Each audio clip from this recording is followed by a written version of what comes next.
I'm Spencer Bailey. This is Time Sensitive.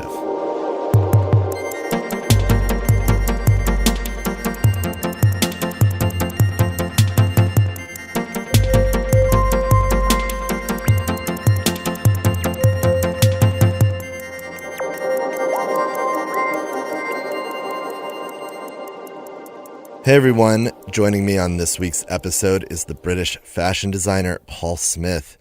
I'd like to just note at the outset here that instead of our Brooklyn studio, we recorded this episode in Paul Smith's New York City showroom on Park Avenue South. So you may hear the odd honk or siren, but that was just part of the charm of being on site with him.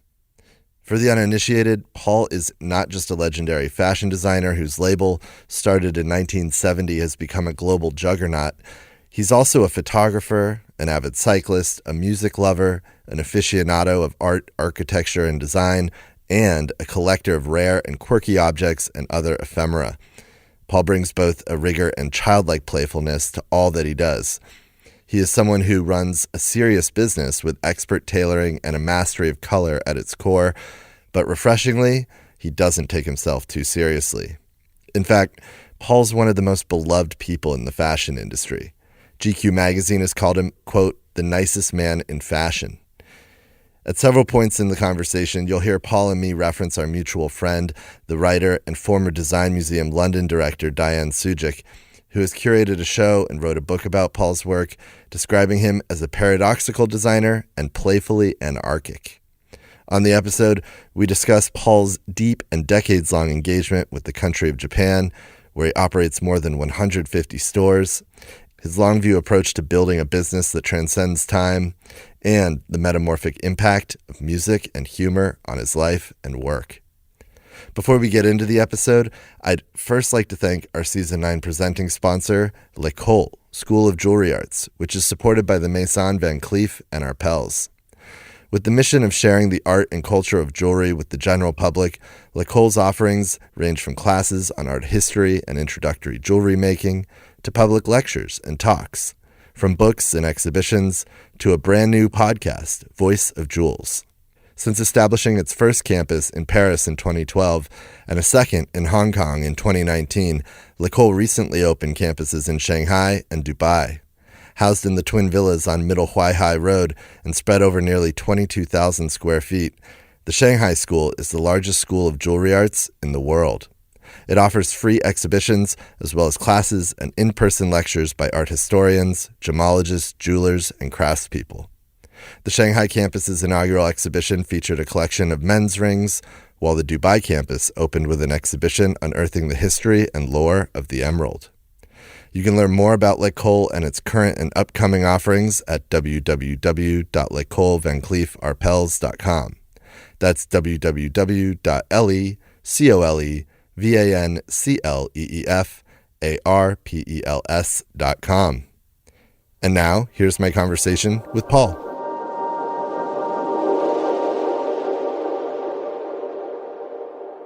Hi, Paul. Welcome to Time Sensitive. It's very nice to be here. Thank you. I'd like to start this interview on the subject of Japan. This year marks 40 years since you first opened your Tokyo store. Japan is your brand's strongest international market, and over the past 4 decades, you've opened 165 stores across the country. Just Japan. I know. Let's start with your first trip there. It was in 1983. What brought you there? How'd you respond to the place?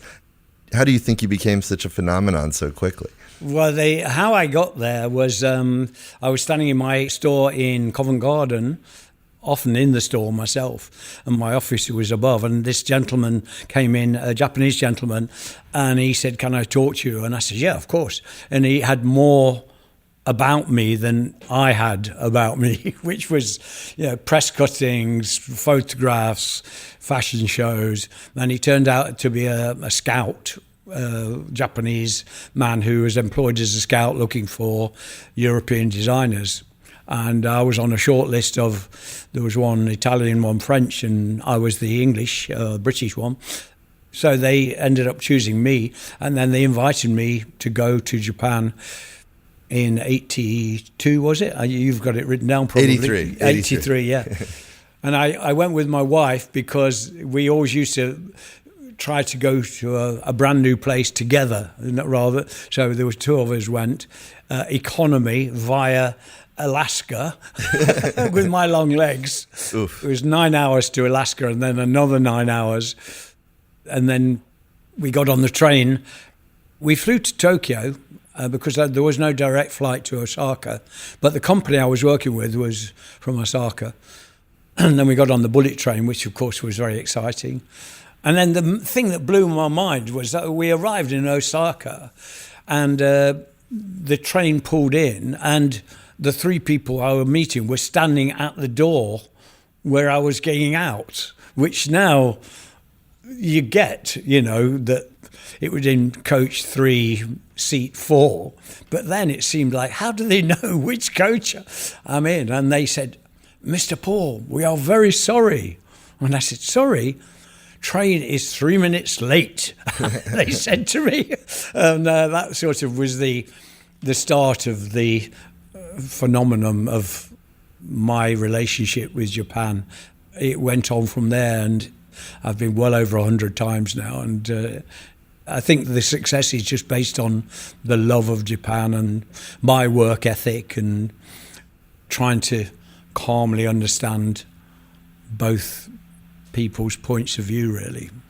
Tell me some of your experiences there that maybe stand out, including perhaps befriending Rei Kawakubo. That might be one. Yes, I mean, the first thing probably was the fact that in 82, 83, there was very few gaijin, foreigners, very few foreigners.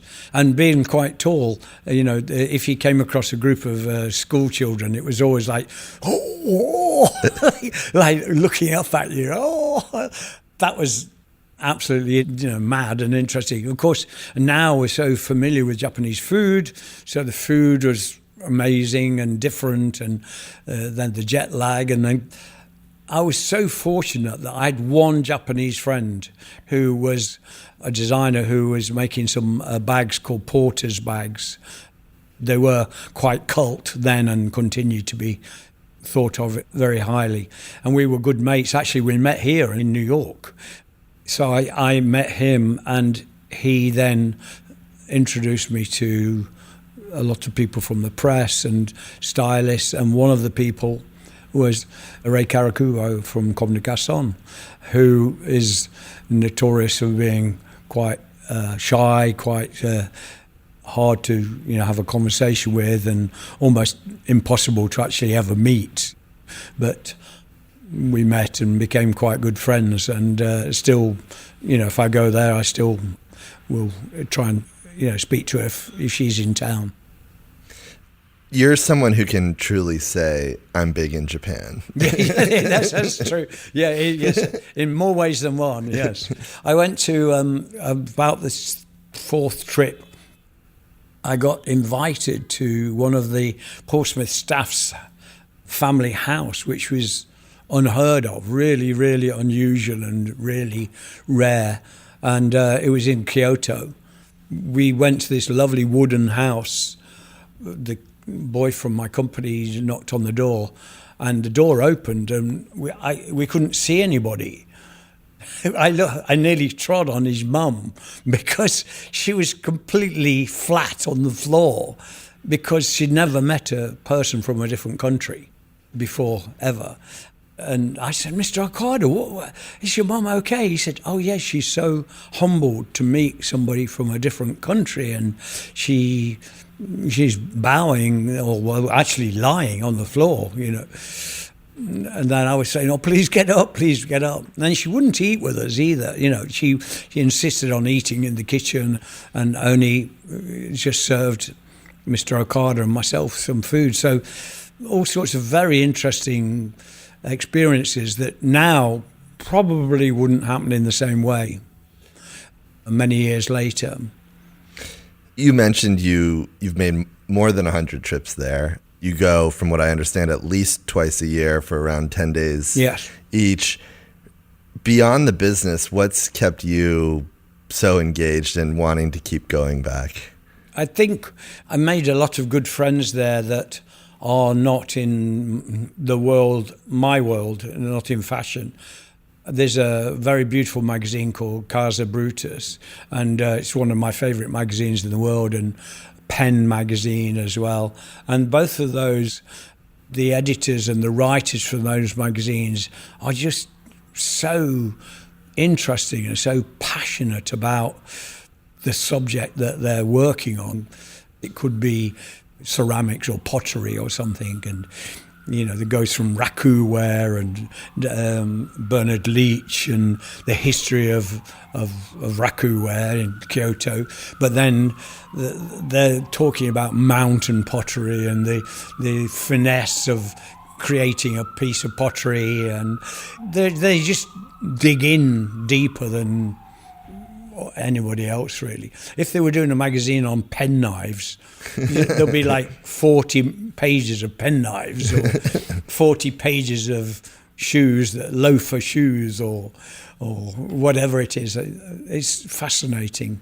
Yeah, and there's many quite obvious connections between your background and interest and what you do and Japanese culture. I mean, there's of course the craftsmanship, but there's also the attention to detail, the obsessiveness with going in depth in one area, or even just sort of the surreal juxtapositions between things Yes, I mean the love of contradiction and opposites, which I love, and I'm constantly playing with big and small, or rough and smooth, or kitsch and beautiful. And I did a collaboration of shirts with Comme des Garçons, and they were all hand buttonholes and hand stitched, and they were absolutely mad. They probably never sold one, but both Ray and I adored the project because it was so self-indulgent.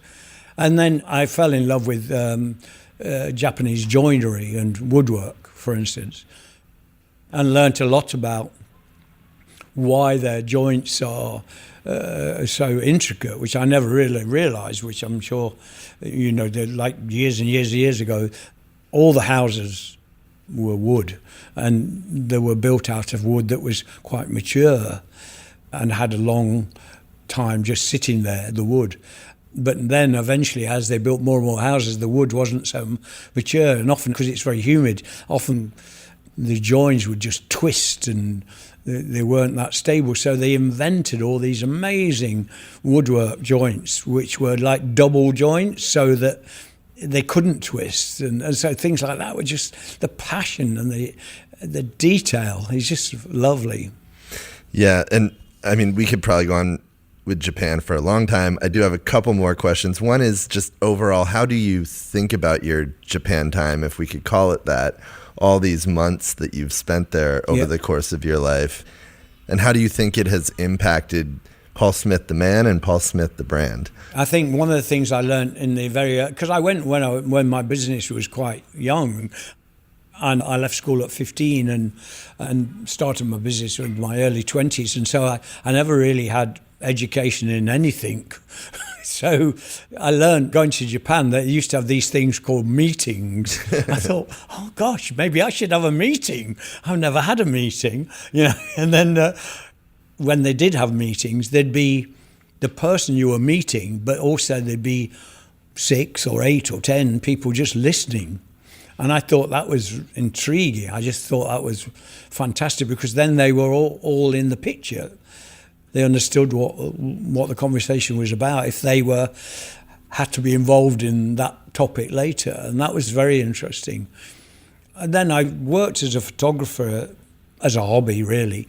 And then I did photographs for several magazines in Japan as well. One of the magazines, I think it was for Elle Decor, and we went to a very, very old village in the middle of nowhere where the houses dated back for many, many years, and there was a walk from one village to another, and I did photographs of that, and that was really lovely. And then I took this photograph, and then I realised, I said, what is that sign? Because there was a sign and a small bell, and they said, please take this bell when you go on this walk from this village to that village, and if you see a bear, just ring the bell. And the bell was like 1 inch high on a ribbon. And I just had this image of like, hi, ding, ding, ding, ding, ding, ding. And the bear goes, oh, yeah, sorry about that. I'm off now. It blew my mind. Like you see this big grizzly bear, and you just like ring a very tiny little tourist bell. You've spoken about how in Japan they respect age, that wisdom. Yeah, I love that. Yeah. I love that. I mean, this feels like something we should adopt in Western culture more. I'm not saying that we don't, but we definitely don't to the degree that they do in Japan. What do you think about that? I think the whole world is moving so fast that I don't think we consider many things enough anymore. And I don't think we appreciate every day like we should. And I don't think we appreciate simple things like conversation, love, touch, emotion, calm hobbies. And what's so lovely there is that they really respect experience. And so with an older person, yes, you might not be able to walk very well, or you might be hard of hearing, but they really respect that you've led a life which is to do with a certain job or a certain way of life, or you've brought your family up in a certain way. And it's really charming and lovely, really great. Now that you're 77 and you have more than 5 decades in business, a remarkable feat. I mean, more than remarkable. What are the bigger reflections that you have about the subject of age, or about things that occur over a long span of life experience? I think the first thing is that I've been in business for, 54 years this year. And I think the thing this is not answering your question really, but just as an observation, I think the thing I'm most proud of really is continuity, because I think, especially in business, so many people just want to build a business which they then sell on after 10 years or 15 years, or that's the whole motivation, is to actually build a business to then sell, or sadly don't really keep their feet on the ground, and so the business comes and goes quite quickly. And it doesn't have to be a business, it could be your job, it could be a magazine, a musician, a restaurant. I mean, in this city, a lot of the restaurants I used to adore to go to are no longer here, you know. So continuity has been really, really lovely. Getting older, I think the key thing is not being too proud or silly to think that you can't relinquish some of the points of your business to younger staff, and trying to observe the talent of younger people around you, and then really bringing them on to have a bigger job. And that's for a lot of autocratic people, which probably I am, I don't really know, but you know, you just try and make sure that you've got a team around you that you give them a chance, rather than always try to interfere with the decisions they're making. So speaking of continuity, I mean, for any business to have 5 decades of continuity is remarkable, but in the fashion business, I think it's particularly so. What do you make of your longevity? What has been key to sustaining Paul Smith brand for so long? I think that one of the things in Japan was the fact that they could say Paul Smith. I mean, you can imagine if I was called Herbert von Heidelberg, that might have been more difficult. But I think Smith is... actually, they can't say Smith that well, but actually... I think the love of life, on a serious note, you know, every day's a new beginning to me. It's such a joyful job, and I'm the boss, but I'm not really a shouter or a arguer. You know, I just enjoy discussion and work it out. Very much I hate the word win, but it's like everything's both people coming out with a satisfactory result, really, from a situation. I think that helps. And then also knowing your job, really understanding your job is what you do for a living. It's just clothes.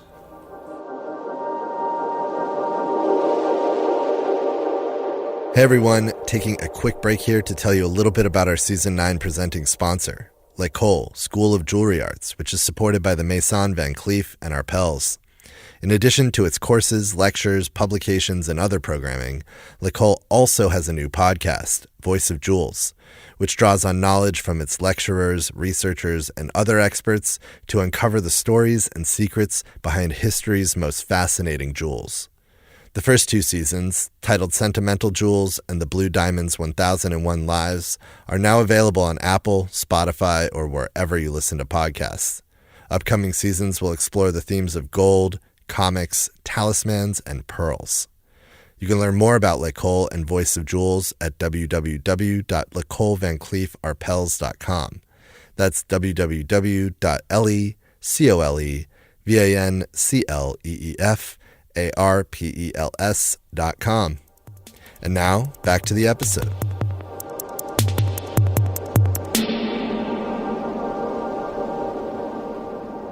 As I was preparing for this interview, I was looking at what's been written about you over the years, trying to sort of decipher and understand what makes the success. Of course, a lot of people have written about this notion of classic with a twist, which goes back to the early 80s.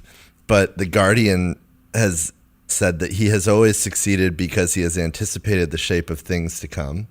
Yeah, I think so that's this sort true. of forward-looking. Yeah. And the Financial Times has mentioned your good-natured, boyish enthusiasm. Yeah, I think both of those are true. Hopefully you've seen that already today. And our friend Diane Sujic has written of the private flamboyance with public sobriety of your clothes, which is, I thought, a really interesting way of speaking to the visual charm that is the Paul Smith brand. Yeah, I think it's, well, they're all lovely things. Thank you, all of you. But I'm interested in life, you know. I'm interested in new ways of doing things, and I'm interested in communication. I'm interested in why, how. I suppose it's childlike rather than childish, you know. It's the fact that you question, wonder why that bottle has got a dimple in it. And then you realise it's very sensible, because that's exactly where your thumb and your first finger goes, you know, to stop you dropping it. So there's all sorts of just everyday observations of that things you notice. I did walk down the street one day with John Hegarty from the Bocal, Barclay and Hegarty in those days, the famous man who did the famous Levi advert, you know, all those years ago. I walked down the street and I don't know what happened. I must have said something. He said, "You'd walk down the street and see 50 things, and I walk down the street and see 6 things." And I said, "Well, thanks a lot, John. That's very complimentary, but and hadn't really occurred to me. But I do seem to see, you know, even just coming from the airport, I took 2-3 photographs out of the car window of big, not used advertising. Do you call them hoardings? You know, big billboards that had been graffitied, and they got interesting graphics on them, and that will probably end up turning up as a element of a shirt print or on a window or something." I wanted to bring up mentorship here, just speaking about this current moment, because it does seem to be a big part of where your head's at this moment, and thinking not just about legacy, but about the next generation. Yeah. And in 2020, you launched Paul Smith's Foundation. Yeah. I love the name, by the way, that it's not the Paul Smith Foundation. And it's Paul Smith's Foundation. Yes. Yeah. Casual. Yeah. And you launched this foundation in part as a way of passing down some of the knowledge you've gained along the way, whether it's via the Ann Paul Smith program, in which you're partnering with a young creative to help them further develop their career, or the just launched fashion residency at Studio Smithfield, this 12-month industry boot camp for 6 designers. Tell me about your sort of vision and ambition for this. What I hadn't realised, but only was pointed out by, you know, members of my staff, is that for, you know, years and years and years, I've been advising, helping, talking to young designers, or even entire school classes, you know, come age 8, 15, 20. I've got Oxford University. Yeah, I mean, I've got an art centre. Is it from Pasadena? Is that? Art Yeah, Centre. Art Centre. Yeah, they've come every April. Yeah, I've done for years. I've got a group come from Australia. They're coming in May. There's a school from the north of England, the Oakham School. They come every year. They're 15 years of age. And then I suddenly realised that, John Galliano came to see me when he was 21, or Alexander McQueen came. Many of the designers have come and say, what is a license? What is a contract? Even Johnny Ive has said you had a massive impact on him. Yes, that's true, yeah. I knew him before he was at Apple, so, I go back a long way, Johnny, and I have no idea what I do, but it seems to be helpful, Yeah, I had a group came from Vienna, and I showed them around the building and talked to them, and then at the end of the hour and a half, it was the end of the day, so I said, let's get some beers and drink and sit down. And rather embarrassingly, one of the students in front of the two tutors said, I've learnt more in an hour and a half than I have in 3 years at at college. And I was like, sorry about that, to the tutors. But I don't know. I think it's probably because it's a very relaxed atmosphere where I work, and maybe they feel that they can say, I don't really understand what is a franchise. I don't know what that is. And whereas to your tutor, you might be nervous to ask that question because, do you think you should know or something? I don't know really, no idea. But I mean, if you please come to my room in London, which Dayan loves, and I can't get rid of him. But mind you, a lot of visitors come and want to stay, but it's full of just things that are sent from around the world all the time, and amazing, generous and ridiculously simple things. So real extremes, like last Tuesday a man arrived from Tokyo with a bike to give me, and then somebody arrived from the awful war in Ukraine, but a lady came on my birthday with a bike from Moscow, which was made in the year I was born, and didn't even know I was going to be there in the building, and went back to Moscow in the afternoon. So it's just the most wonderful, amazing. There's a young lady from a provincial town in Belgium who's now in her 20s, but she started writing me when she was 11. And she said, I don't like fashion, but I like you. But I'd never met her, so I don't know even how she knew who I was. So these extraordinary things that just...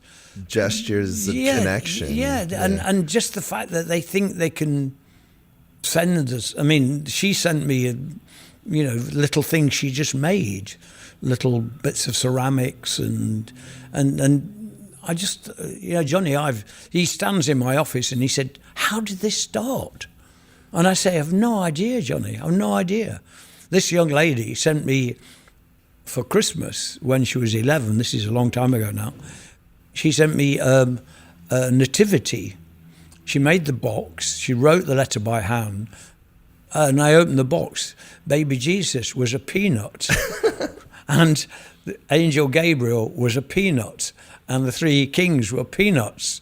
And so it was a peanut nativity that she'd made for me. And it's just, and I always just think, I wonder if she sent one to Mr. Omani or Tom Ford or something, let's send him a peanut nativity. I'm not sure whether that would happen. I don't really know. One element of your collection that I find really entertaining are the bunny rabbits that have seemed to sprout up everywhere. Yeah, that was a huge mistake, because obviously what I should have said was diamonds, because I was on a train in the 80s with a friend from New York, actually, on a train travelling, and I was daydreaming, looking out the window. He said, why are you looking so intently out of the window? I said, if I see a rabbit, my next collection will sell really well. And I just made it up. And he came back to New York and sent me a rabbit, and he told somebody who told somebody. Now I get between 6 and 20 rabbits a week. And so, as I said, what I should have said, diamonds. Yeah, I'm looking for diamonds. And I would get between 6 and 20 a week. That would be brilliant. Yeah. Yeah, so we got boxes and boxes of rabbits everywhere. Wooden ones, ceramic ones, rather beautiful ones, little kitsch ones. We've got one rabbit sender from Rimini who sends rabbits on a very regular basis. There's certain fans from different countries. We've got one fan from Milan that just sends anything to do with packaging for fruit. So I get tissue paper that fruit was wrapped in. I get stickers that fruit was stuck to. I get the stickers from the end of fruit boxes. I get fruit-related mail. I've never met these people. But they just have some profound connection to you. Yeah. And what's so delightful is that there's never a demand, which I think in this what's in it for me world is really amazing. Yeah. Really amazing. It's just so humbling. And you've used this humble medium of clothing to actually transfix and transform some of these people's lives. Yes, yeah. Without knowing it. Probably this little sense of humour, that you open the jacket and you see that there's a patterned lining, or the sweater I'm wearing with a little hidden stripe at the back, but you don't see it from the front, and just little things. Winks. Yeah. So you're the boss. You're the head of design. You're the main shareholder. You're the brand stylist. I like how you put it to Giorgio Armani a couple years ago. You told him that you're a down-to-earth boutique owner. How do you view your role today within the company? Is there such a thing as an average day for Paul Smith? I can't not imagine. At all, no. Yeah. No, luckily there isn't an average day at all. I suppose the hardest challenge, which I've never really worried about, is just the diversity of my job, because, I'm sure you know that I want to be a racing cyclist, and then had a bad crash at 17, nearly 18, and then ended up getting into fashion completely by chance. That after coming out of hospital, I went to this pub, which was where all the art students went, and I thought, I wonder if you could, earn a living doing something interesting. They used to talk about the Bauhaus, and I thought it was a housing estate near Nottingham. And I didn't realise that it was the iconic German school at the time. So I suppose I never really think about my job at all. I just think, let's try and work it out. I didn't really answer that question very well. Sorry about that. I went off into a tangent. No, well, I think as I was going through, is there anything Paul does that would be a daily routine? One that I came across, a consistent thing for you, has been swimming. Yeah. At around 5 a.m. every day. When did this ritual start, and what do you think that time in the pool does for you? 1992, and I swim more or less every day at 5. Between 5 and 5:30. I don't swim well. Nobody ever taught me to swim, so I do the breaststroke, nicknamed the Swan, because of the way I swim. And then occasionally, if I want to get my long hair wet, I do the backstroke. Well, it's sort of backstroke, but I do 10 lengths, so it's a long pool. Sometimes 20 lengths, sometimes half an hour. It's never a routine, but the routine is, in fact, I do it.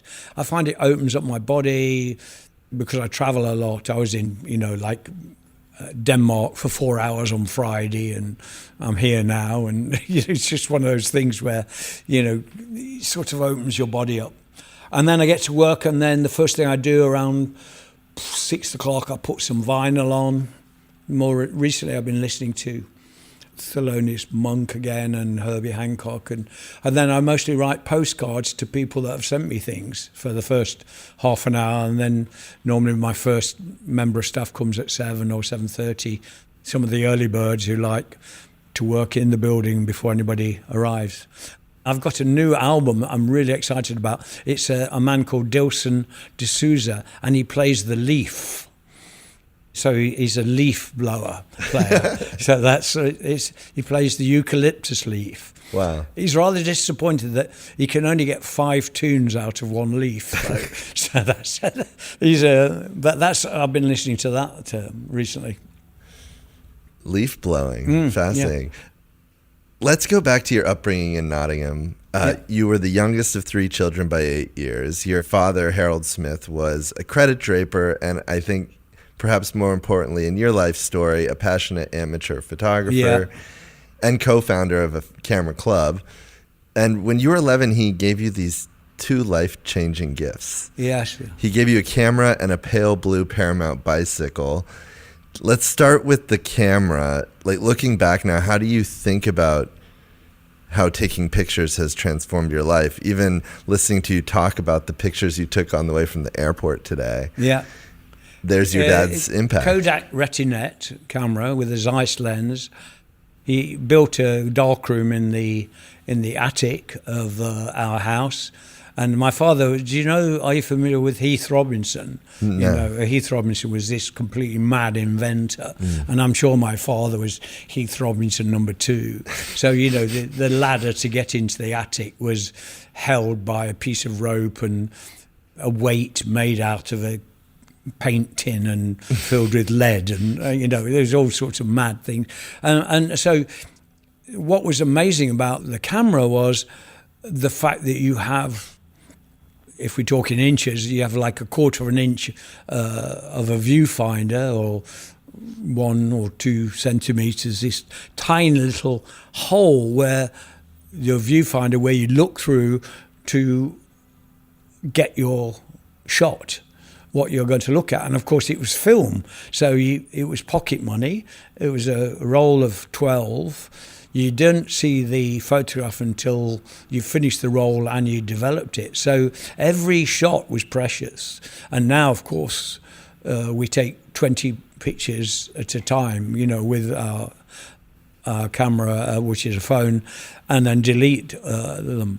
So the thing was, looking through this little gap, it taught me to look and see, which I never had occurred to me before. So if I was taking a picture of you now, I'd know that if I was slightly to the left, it would be the chair and the desk, and if it was to the right, it would be the other chair and the desk. But in fact, if I carefully look, I get you and the microphone, and that was a big, fantastic thing. And then doing the developing and printing. This is, I'm just about to show you, this is the red light from the dark room. Oh, wow. That was the homage to my dad.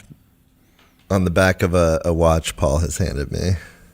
So it's a Paul Smith watch, and it's got the red bulb, which is what we used to have in the dark room, so you could develop and print. And my father, the other thing I learned from him was humour. He was a great communicator, but also he worked. I came home from school one day, and in the garden there was the white sheet from my parents' bed on a washing line, and then 3 fruit boxes with a rug on top of them that was wired at the edge. And he said, "Oh, before you do your homework, just sit on the rug and pretend you're flying." I was like, "Dad, I've got my... it won't take a minute. So I sat there, aged 11 or something, cross-legged, with my arms lifted up as though I was on a flying carpet. And 3 weeks later or something, he showed me this photograph of the famous Brighton Pavilion in the south of England with its onion-shaped top to it. It looked like it was from the Orient or somewhere. And I was flying across this pavilion on a rug. And of course he'd taken the 2 negatives and put them together, and so that was a mind-blowing. And then the Paramount bike was a second-hand bicycle bought from a man from the camera club, and he said if Paul ever wants to join the local cycle club called the Beeston Road Club, he'd be welcome. And if you want to come out at the weekend with the club members, there's normally about 20 of us, we'll make sure we take care of him. So at the age of 12 I started doing that, And then that same year I started racing and realised that I liked the camaraderie of racing, and that helped me in my business, definitely, about playing to strengths and weaknesses. You know, the day you're on a mountain, you help the mountain climber, and the day you're on the flat, you help the sprinter. And so with 1,600 staff, you understand people's strengths and weaknesses and use them accordingly. Hey everyone, taking another quick break here to tell you about our weekly newsletter, where I share a behind-the-scenes look into each time-sensitive episode and also get into various things in the cultural sphere I'm paying attention to at the moment. You can sign up and join our 11,000 other subscribers by going to slowdown.media/newsletter. That's slowdown.media/newsletter. And now, back to the episode.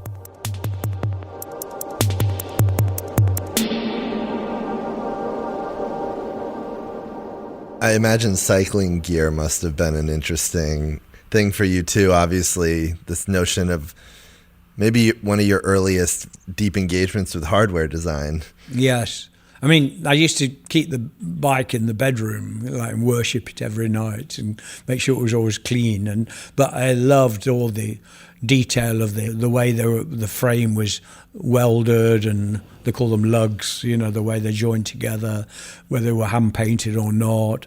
And then the famous Campagnola Italian gears and chain set, and just saving up pocket money to get them because I hadn't got them on the original bike. And the individual parts that kind of create the whole. Yes, that's right.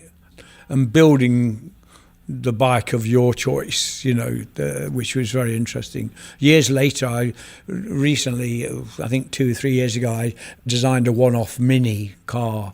And a lot of that was, the main point about the car was sustainability, but a lot of the points of the car I did were where you could actually take bits off the car yourself, because most of the fixings of cars these days are on the inside, but I put the fixing on the outside of this one-off concept car when I realised years later that it was really to do with building your own bike, and almost like building your own car, you know. There's something linked there somewhere.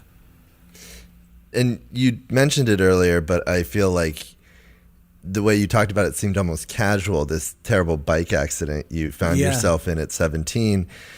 You were in the hospital for, from what I understand, close to 6 months. Yeah. Now they would repair you a lot quicker.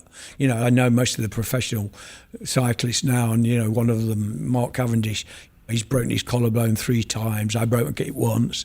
You know, he broke his femur, and now he's got stainless steel in there or something like that. Whereas, you know, when I did it, it was just a slow process, you know. But it was an interesting time, and I think I grew up a lot then as well, because I came from an area where there was a lot of coal miners, so a lot of the patients were coal miners, and there were like 16 people died while I was in the hospital over a period of time, and, you know, so it was a real sort of growing up. But in this sort of roundabout way, it was through cycling and then this accident and your time in the hospital that you met people that led you to a pub. Exactly. So these people you meet in the hospital take you to a pub. Yeah, 2 of the people, yeah. We all got let out at the same time. And one of them said, why did we meet? We all got on so well because we used to shout to each other across the ward, you know, like, morning, how are you? Yeah, they used to call me the praying mantis because I developed a skill of using my right leg with a spoon in it to be able to feed myself with this long leg of mine. And so I think I was the court jester or the ward jester. And then they suggested we went to this pub called the Bell Inn in Nottingham, and completely by chance it was the pub where all the art students went. And so all this language, Kandinsky, what is Kandinsky, or the Bauhaus, or Andy Warhol, pop art. You know, these are mind-blowing things. Like, what are they? Can you ever earn a living doing, you know, doing something. I mean, it almost seems foretold. You see the stripes and the colors of Paul Smith, and it's all there. Yeah, the joy of everything. Yeah, of seeing the colours from a Kandinsky or a Oskar Kokoschka painting, you know, things like that. And I've always been blessed, I think, from my dad to have a way of being able to communicate in a quite relaxed way. So I soon got to know a lot of the students, you know, from the pub, and ended up working for one of them for a few years, just helping her run a shop that her father was sponsoring for her. And of course, this led to your introduction to Pauline, your now wife, who was a fashion graduate of the Royal College of Art, first became your girlfriend, then business partner, then designer, and then wife. Speak a bit about her impact on the Paul Smith. Enormous impact. I mean, in fact, I would say, without being too humble, that, you know, I probably wouldn't be sitting here without her influence, because she went to the Royal College at a time when they were still teaching couture fashion. So that's very much about how things are made. She used to talk in these strange terms, almost like talking about architectural terms, like the proportion of the pockets and the opening of the rise of the trouser, or the opening of the jacket. And she would talk about Palladio, and I had no idea what she was talking about. You know, then the perfect proportion that Palladio did with his buildings, and then the perfect proportion of two pockets sitting on the side of a jacket, and then how they were made, and what pad stitching was, and what a dart did. What does a dart do? A dart creates fullness at the end when it finishes, and that's how you get the piece that goes over your chest. And then, of course, she was there with Hockney, Peter Blake, a lot of those, Joe Tilson, all those pop art, or the very important time at the Royal College as well, because she's a bit older than me. She came to Nottingham to live with me, and I was living at home with my parents still, so it was fairly mind-blowing. 2 dogs, 2 cats, 2 kids, and a lady from London, aged 21. So right, she had brought 2 kids from a previous... Yeah, she was married with, I think they were 5 and 7 or 6 and 8, something like that.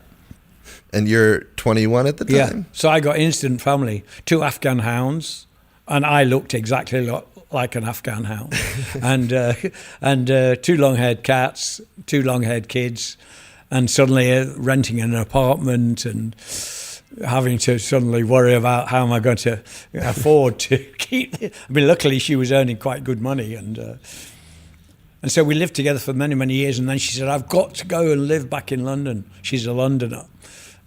She was famously at the Hammersmith Art School, age 15, and I think she's still the youngest person ever to go to the Royal College. And she was at Hammersmith Art School with Michael Chow. Oh, wow. Yes. So there was this sort of connection with a very interesting time in London. And then we both moved, in her case, back to London. And I moved to London, and it was good. And then eventually she said she wanted to get married, and so we got married. And completely by chance, it turned out that I got knighted on the same day, which was not planned at all. This was in 2000, right? Yeah. Yeah. So I got knighted in the morning. She became a lady, and then married in the afternoon, and a party at the Tate Modern in the evening. So it was a busy day. Speaking of Nottingham, and just wanting to touch on that, because it's really the roots of the brand, it's your roots. You opened the first shop in 1970, just 2 days a week, but it was open. Yeah. And then in 1974, you incorporated the company, which I guess could be another major milestone this year. That's absolutely, 50 years. Yeah. And opened your first full-fledged Paul Smith shop. Yeah. Also in Nottingham, but it was your first London shop that I think really kind of brought the awareness. And this was in 1979 at 44 Floral Street in Covent Garden. Mm.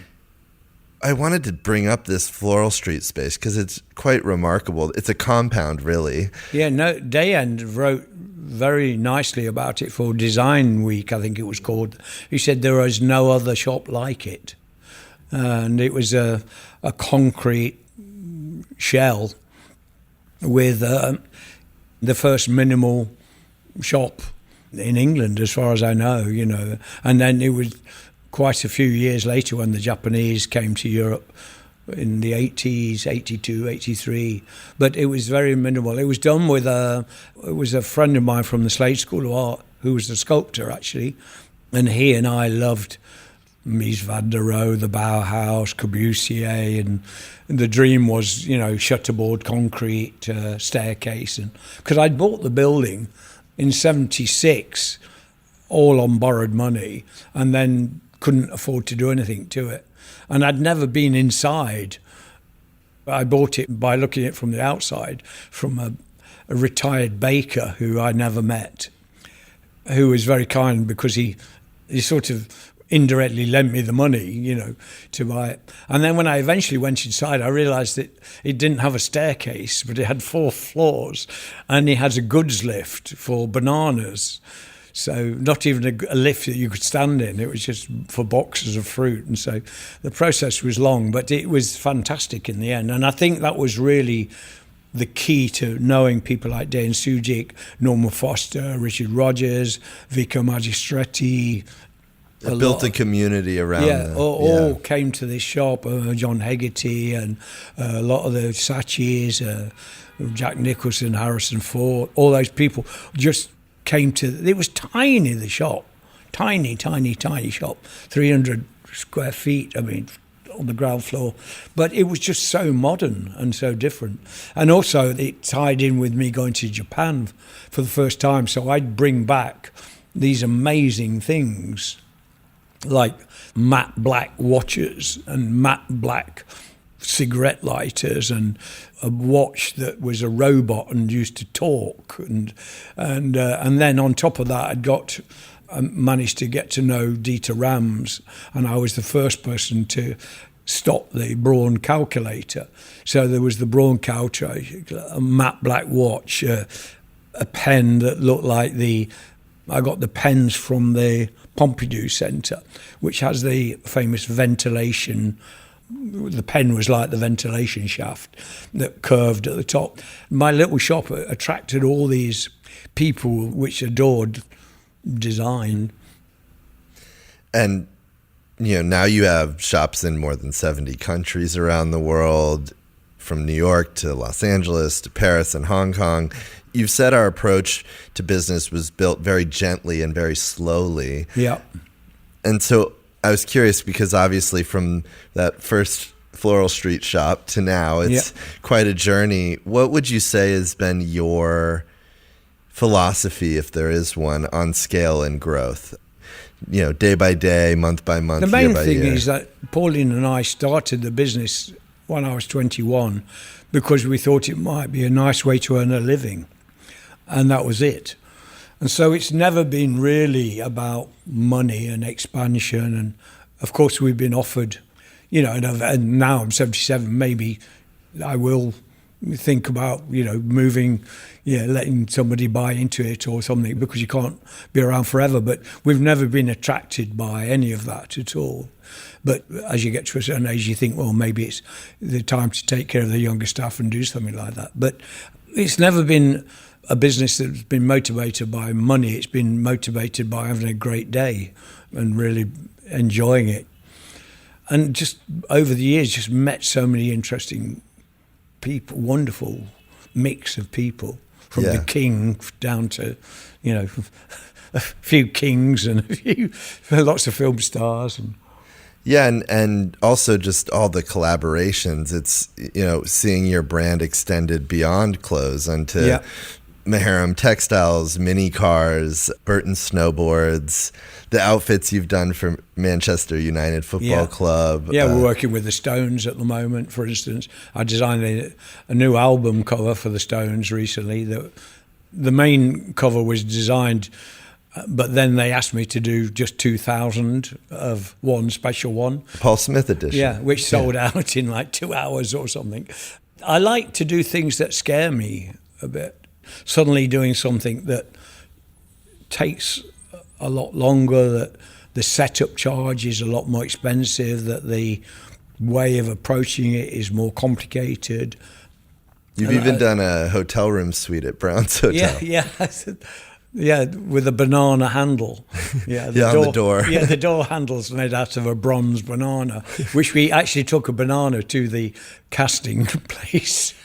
I don't think he'd had a job like that before. Yeah. Well, to finish, I'd like to end on two subjects. One that you touched on, which was humor, and the other being music. But let's start with music first. You know, you've got this big vinyl collection in your office, and musicians have long been tied to you and the brand, whether it's David Bowie or Patti Smith. Even at age 18, I read that you were making clothes for Eric Clapton and Jimmy Page. Yeah, I think Jimmy was 19, I was 18. He was 24-inch waist, and the bottom of the trousers were 28-inch. So you can imagine they were very flared. They were in Panay velvet. I recently went to his home to see his, because he's got all his collection of clothes still, and I was pleased to find a Paul Smith shirt there, which was nice. Yeah, and Clapton and many of them. What do you make of the music connection to the brand? Why do you think it's so tied? I don't know, really. I mean, David Bowie became quite a good pal, and we did a T-shirt to go with the final Black Star album, which was launched literally a week before he passed away.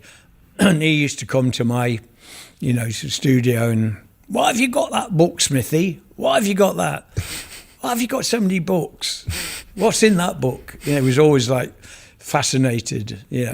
Patti Smith loved coming to my office and see all the amazing things. It's really full of stuff and very, very eclectic. And Dieter Rams, David Chipperfield and John Paulson have all been there and didn't die of a heart attack. I think that's amazing. And because it's so opposite to their concept. Dieter came and he was like, "Wow, can I look around?" I said, sure. And I thought, he's just going to go, "Oh," and pass out, but he didn't. It's a maximalist shrine. Yeah. The music world, I've just been close to, from the Rod Stewarts to in the early days to the Stone. We're still working with the Stones now. Different bands like Luminaires and, very, very varied, I sold my house to Van Morrison. Oh, wow. Yeah, which was funny. Yeah. I managed to get to meet him because he couldn't switch the heating on. So I thought, I'll go around and fix it. There was nothing wrong, it's just a switch. That way I got to meet him. He was one of your Desert Island discs. Yeah, he was, yeah. He came to one of my shows as well. Yeah, Astral Weeks. I mean, a lot of the songs on Desert Island discs were just... First of all, I chose them very spontaneously because I think so many people labour too long on them, and I just done them really quickly. They're very of a particular point of time as well, like Layla with Eric Clapton and Bono, Imagine by John Lennon. But, I used to travel the world, which I did today, actually. I mean, on my own a lot. I went to Japan 100 times, almost every time on my own.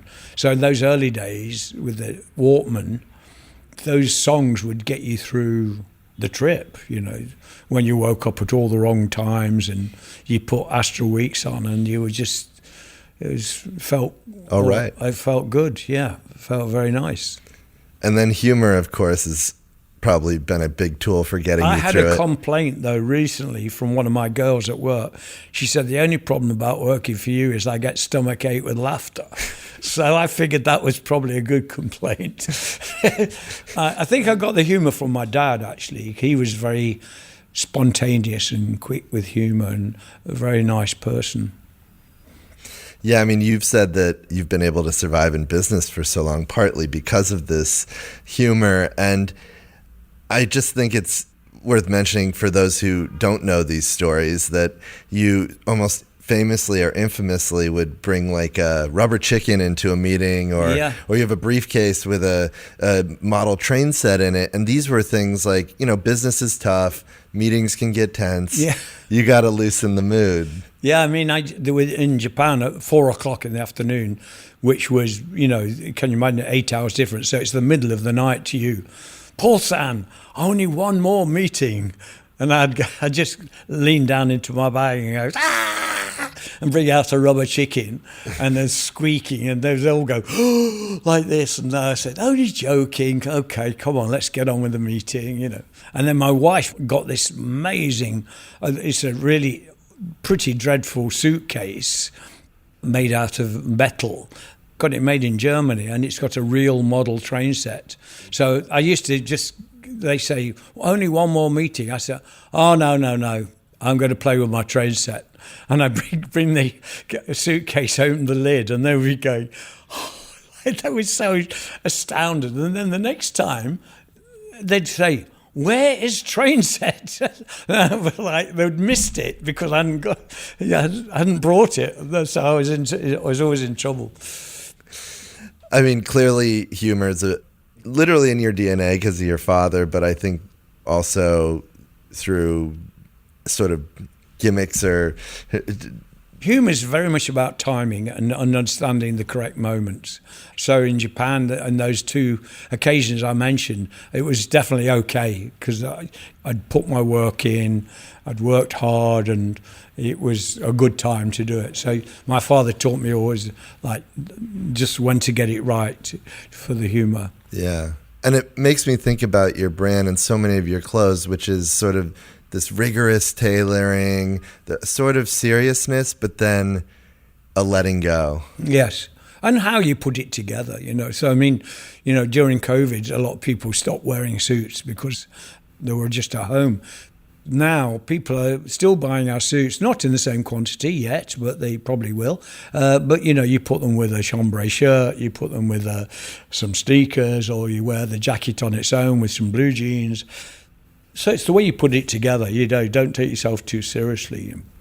When I started, suits were to do with funerals, weddings, job interviews.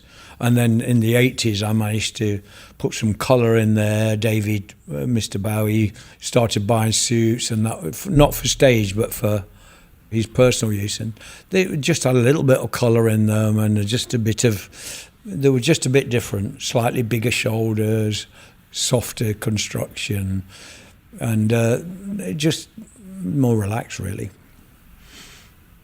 I guess just to finish, how do you view humor in the Paul Smith brand yourself?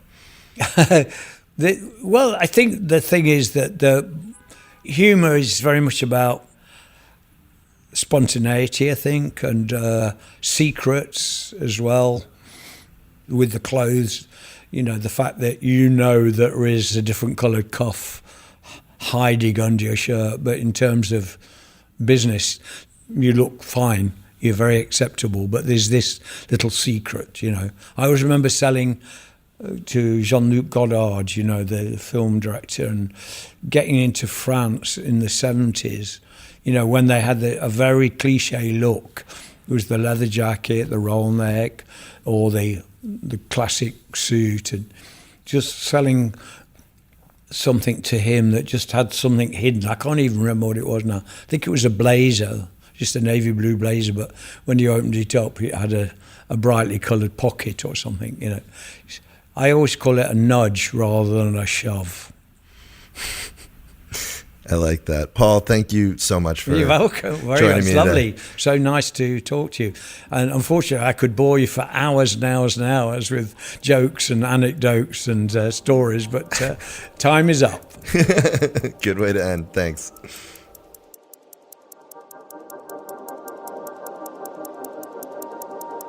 Extra thanks to our Season 9 presenting sponsor, L'École, School of Jewelry Arts, which is supported by the Maison Van Cleef and Arpels. A unique place for learning, L'École welcomes the general public to the world of jewelry through courses, talks, exhibitions, videos, books, and now, its Voice of Jewels podcast. You can find out more about L'École at www.lecolevancleefarpels.com. That's www.lecolevancleefarpels.com. And thank you for listening. You can find more episodes of Time Sensitive on our website, timesensitive.fm, or wherever you listen to podcasts. To keep up with our latest time-sensitive episodes and get behind-the-scenes updates, sign up for our newsletter at slowdown.media/newsletter. That's slowdown.media/newsletter. You can follow us on Instagram at slowdown.media. Our theme music was composed by Billy Martin. This episode was produced by Ramon Broza, Emily Jang, Mimi Hannon, Emily McDonald, and Johnny Simon.